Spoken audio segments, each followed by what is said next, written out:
Hi, welcome to the International Space Station Flight Control Room. This is where it takes place. I am here today with Al Drew. He's the astronaut. He is also the Habitat Demonstration Unit Project Lead for the Advanced Exploration Systems Program. He's here with us to talk and connect with the Distance Learning Network, and we're going to be talking with some students at the Zion Lutheran School. Al, first, let's just go ahead and briefly just give a brief discussion, so everyone knows what it is that you do. Explain a little about what you do as the Habitat Demonstration Unit Project Lead. Okay.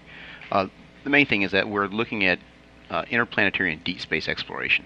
And these are going to be marked by very long missions, very deep, far off into space, and quite frankly, you need a place to live and work. And so we work on the places where people do their normal things that you might find on a space station or a space shuttle, and also where people would live, where you sleep, where you eat, where you just play a game of cards or hang out and watch the world go by.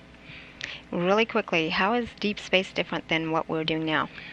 Deep space is different for one in that you're very far away from Earth, so now if we have a problem on the space station today, we can be on the ground within hours. If you're halfway to Mars, it may take you months before you get back, even if something goes wrong. The other big thing is that radiation in deep space. The Earth has a magnetic field around it that deflects a lot of really just bad amounts of radiation that are not far above us. Once we get what we call the Van Allen belts, you are out in the deep space radiation. Galactic cosmic radiation is what it's called, and you wouldn't live very long out there unless there's a lot of shielding around you. So that's one of our big challenges, is to figure out how much shielding to put around these vehicles in places where people live while we're out there in space. Another part is that I learned when I was on the job was that it's much, much colder out there in deep space than it is right even where the International Space Station is. The Earth is a very big, very hot rock that keeps us warm. These are our spacecraft warm to some degree when it's next to it. The further you get away from the Earth, the less warming you get from that. Even though the Moon has the ability to warm you up. So when you're in deep space, keeping things warm and operating temperature is a much tougher challenge. Okay, thank you. So with that, for that quick description. So with that, let's go ahead and connect to the Distance Learning Network. Ryan, are you there? I am, and Zion Lutheran is with us as well. They are, I'm sure, happy to begin questions now.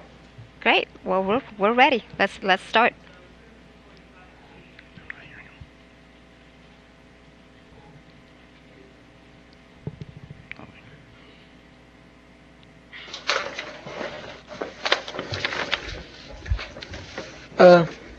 What is the best rocket that can go to Mars right now? Okay, so that question is, what is the best rocket that can go to Mars? What is the best Yes. rocket that can go to Mars? The best rocket that can go to Mars is one that is the most fuel efficient. Currently, the big problem we have with going to Mars is that for every pound of anything we take to Mars, be it you or your luggage or your food or your clothes, we need 1,000 pounds of fuel. And that adds up very, very quickly, and especially if you're launching all that to orbit at maybe $50,000 a pound. So we need things that are much more efficient than our current chemical rockets. And the best fuel is a fuel that is light. So electrons, quite frankly, is the best thing to use as exhaust from your rocket.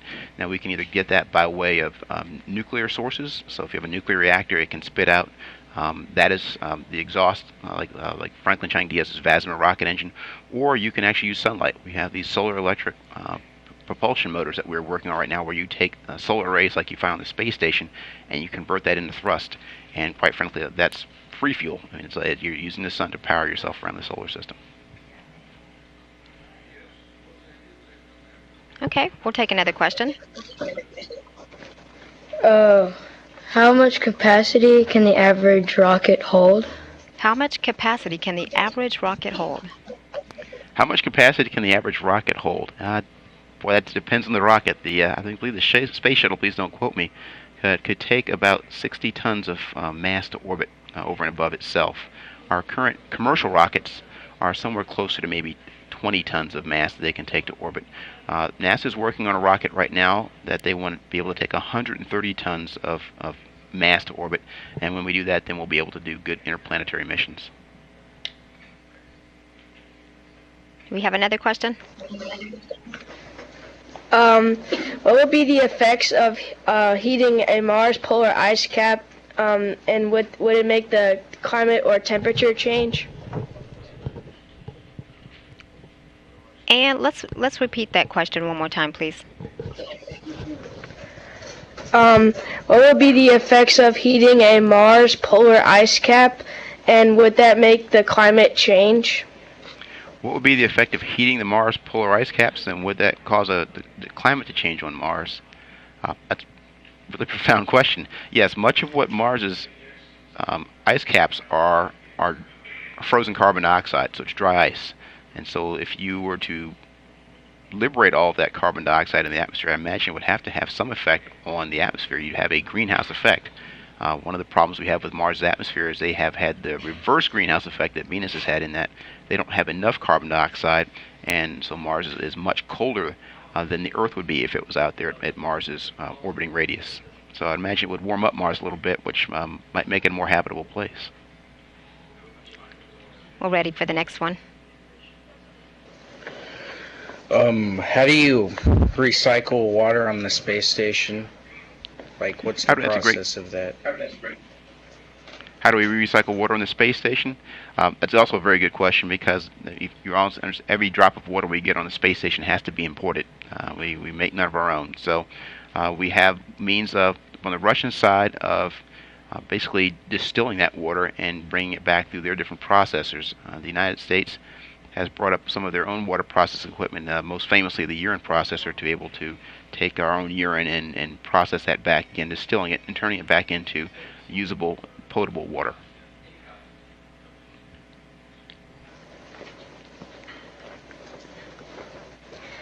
In the movies, they always have like dome-shaped houses on like Mars. So I was wondering, if we wanted to make a colonization on Mars, would that like be scientifically possible? And if it would that protect us from the constant sandstorms and rain? Okay. The domes you see on planets in books and movies, they're really nice, and that might be a place you might enter and exit where you live if you were on Mars. But as a good friend of mine, Christopher Stott, once mentioned to me, says the same thing with the Moon and Mars. You would not live on the surface of either of these planets. You would live in those planets beneath the surface, because the ground around you would have to protect you from the radiation, which would be much more of a problem for you than the sandstorms and winds you'd find on the surface of Mars.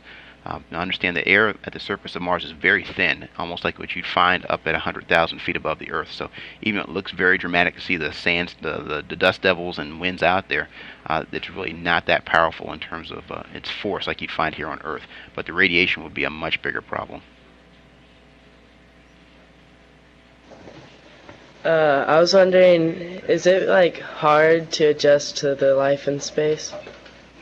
Is it hard to adjust to life in space? You do have to make some adjustment to it. It usually takes a couple of days before you get through just the basic part of it, just getting used to the fact that there is no up, that your sunrises and sunsets come every 45 minutes apart, and you lose, for me, I lose a good sense of what time it is. Without my watches and clocks around me, I'd be completely lost. I'd be trying to radio friends and people like that from space at all times of day and night and annoying them. So, and the last thing you just get used to is just being spastic. On Earth, you're hauling your weight around, and in space, all you're hauling around is your mass. And so you don't need your big muscles like quadriceps and biceps and things like that to move around. You use your fingertips and your toes to push yourself around gracefully. And for the first few days, when you're already pushing off with your big muscles, you take off too quickly and you knock things off the wall, and people recognize that you're a rookie.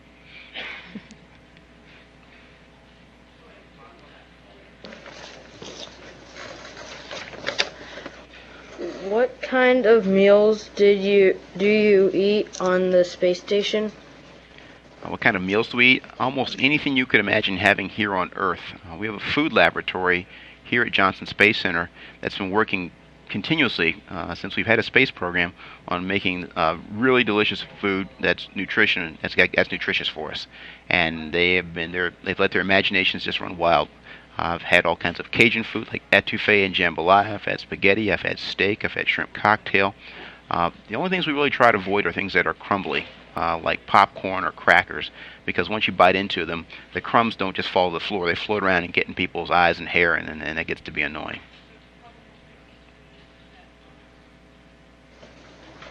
What is the best energy power to go to Mars? Nuclear, wind, or solar?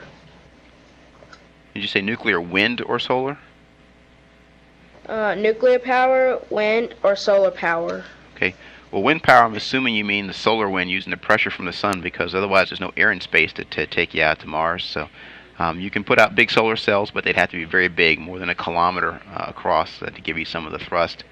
Solar power is what I talked about when you take your solar radiation, you pick it up with a solar cell, and you convert that into thrust. And nuclear power simply takes the same thing. Rather than using solar energy, you're using a nuclear source. Now, aside from the problems you have with a nuclear source, the radiation and all the shielding you have to have, if you're going to go out much past Mars in the solar system, you probably need to have nuclear power, because the power of the sun's light drops off with the square of the distance. So going twice the distance from the Earth as you are right now, the power of the sunlight is now 1/4 of what it would be. Going 3 times would give you 1/9. So going out to Jupiter, which is about 9 times the distance from the sun as the Earth, you would have only 1/81st, or about an 80th of the solar power that you have here near the Earth.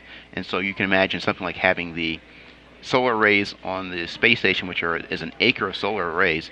You would need 80 acres of solar arrays to get the same amount of power out of it. So once you get past Mars, which has about half the amount of sunlight that we get because of its distance, you really need to go get the nuclear power, simply because the size of the solar arrays to get that energy gets to be just ridiculous. And the same thing for solar wind too, because that solar wind would drop off as well as you got very far away from the sun.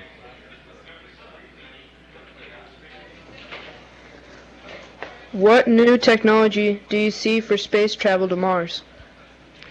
Oh, lots of new technologies out there. A lot. So we talked about these solar, electric, and nuclear and power engines. Those are new technologies that we really don't have right now. We do have ion engines, but they're very, very low in power.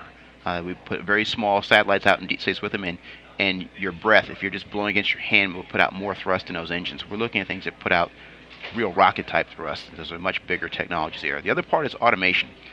Sitting in mission control, where we can control just about every aspect of the space station. We can determine its attitude, its altitude, the life support systems, all in very much real time. We have cameras that look over the astronauts' shoulders as they work aboard the space station. If you're near Mars, light can take up to 20 minutes to get back to Earth from where you are at Mars, and another 20 minutes for you to go do a change from what you see. And so we need to have automated systems, almost like you take a mission control and all the brains and the ability that it has, and try and put that in a box. Make an artificial intelligence system that'll let us make those type of decisions that mission control can make, and keep astronauts out of trouble, because it's a lot of information, and it's more than probably 4 people could handle. We have rooms and rooms of very smart people here in mission control who look at all these different just streams of data coming back from the space station. We won't have that luxury out by Mars, and so we need better computers, smarter computers that can handle that. There's this. I go through just pages and pages of new technologies that I'm poring over every day to see how they can help me get things like deep space habitats out by Mars late in the next decade. Great questions. Do we have any more? What is the best way to transport the most oxygen? What is the best way to transport the most oxygen? It depends on what you're trying to do. If you just want to get it into as small a volume as possible, then liquid oxygen is a very good way to do that, and we've done that on airplanes and spacecraft for a very long time. However, you need to keep it very cold, and that takes a lot of power. It can also be very dangerous. Liquid oxygen, when it mixes with things, can be explosive from time to time, and so you want to find ways to keep oxygen from being dangerous. Well, then you can tie it up in different types of compounds. I'm not sure what the ones like there's metals like lithium and other ones that you can bind up the oxygen. It's not quite as dense as liquid oxygen, but it's very close. And then you can heat those things up or have a catalytic reaction and release those. In fact, a lot of the new aircraft you'll see out there flying around now have what are called onboard oxygen generating systems, or OBOGs. And that's exactly what it does. It takes oxygen that's bound up in a compound with a metal, and you can heat up and release that oxygen, and then it comes back out that way. And so it just depends on what application you're using it for and what you're trying to achieve. What are some of the biggest problems about colonizing Mars? The big problems for colonizing Mars is that you need a way to support that colony on Mars. So you're going to have to export, or if you're there, import all of your food, all of your water, all of your air, everything you need to live. Then you're going to need a wagon train of ships going out to Mars. burning rocket fuel by the truckload to get out there to support everything. And if one of those doesn't make it for some reason, you could be in for a very lean time between those resupply missions. So big thing is you want to be able to grow your own food or create your own food while you're there. Mars, we suspect, will have seen evidence that there's water beneath the soil. So if you can use your own water there, you don't have to bring that up from Earth as well. And that's probably the key ingredient to life is water, because you can actually turn water into air that you can breathe. So we need ways of harvesting that water and then using it to keep ourselves alive on Mars. Also, Mars has a lot of the same raw materials that Earth has. So if you're going to, rather than bring up some type of iron, bracket or something like that, you might be able to manufacture it there at Mars. It'd be a whole lot cheaper and easier. And with things like 3D printing technology now, we may be able to create complex pieces of equipment without having to go through a big factory. You can sit there and make a 3D CAD file of it and then print it up and use it there. So it's that ability to be self-reliant, so you're not so dependent upon this wagon train of logistics from planet Earth to keep you alive, will be the key to us colonizing Mars. What type of spacecraft will be needed to land on Mars, and would rockets still work? To go land on Mars, I think you'd almost have to use a rocket unless we develop something very new and exotic. These nuclear propulsion systems and other ones, they don't put out a whole lot of thrust for their weight. They're very, very efficient. And so if you want something that puts out a lot of power, that dragster of a motor, then you need just a chemical rocket to get you in and out of Mars's atmosphere. So I expect we'll use a combination of aerodynamic braking, parachutes, and then finally just a landing rocket to get us those last few feet down to the surface of Mars. And you're going to need a rocket to get yourself off the surface of Mars. That's one thing we've yet to do, is have something land on Mars and take back off again. So that's where you're going to need a chemical rocket. You can't just get there by bouncing bags or parachutes. If you want to get off the surface of Mars and come back to Earth, which I would like to do, then you'll need a rocket, and a chemical rocket is about the best solution for that. So great questions, and we still have time for a few more. You got any more questions? What would be the best plant to grow on Mars? The best plants to grow on Mars? Was that the question? Yes, sir. Okay. Boy, I really couldn't tell you, but I imagine that... Maybe we should ask you what's your favorite vegetable. What my favorite vegetable is? I'd say I like anything that makes a good salad. Give me lettuce and tomatoes and fruits like oranges and apples. But there's probably more efficient things out there that like soy that you can turn into lots of other foods if you're going to grow something like that, or things that don't take up a whole lot of nutrients or a lot of resupply to give you what you need. But I'm not the person to ask about that. I'm a physical scientist, not a biological scientist, and I'm profoundly ignorant about those things. We do grow things in our habitat demonstration units, fresh vegetables like cucumbers and cherry tomatoes, and it's always good when you get to harvest your own garden to put on your meals, though. So it's more than just nutrition. There's a certain part of it it just feels good.